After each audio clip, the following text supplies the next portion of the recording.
विद्यालयले 16 वर्ष सञ्चालन गर्दै आएको प्रतिभा प्रस्फुटन कार्यक्रमलाई निरन्तरता दिँदै आज भने मैले छोटो कविता लिएर आएकी छु। कविताको शीर्षक रहेको छ बुबाआमा।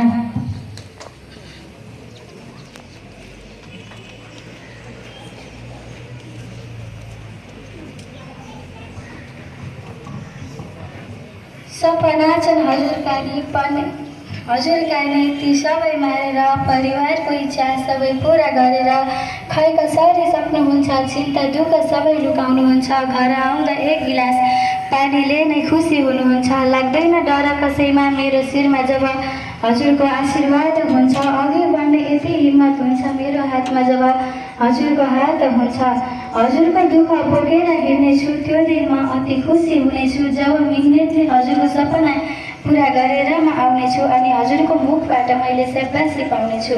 अहिले त म केही सक्दिनँ तर महसुस गर्नेछु तब जब मेरो केही कमाइले हजुरको दुई छाक हुन्छ मेरो ख्याल अनि सेवाले हजुरको हरेक सपना पुरा हुन्छ। बाबा आमा हजुरको हरेक जोडमा धन्यवाद।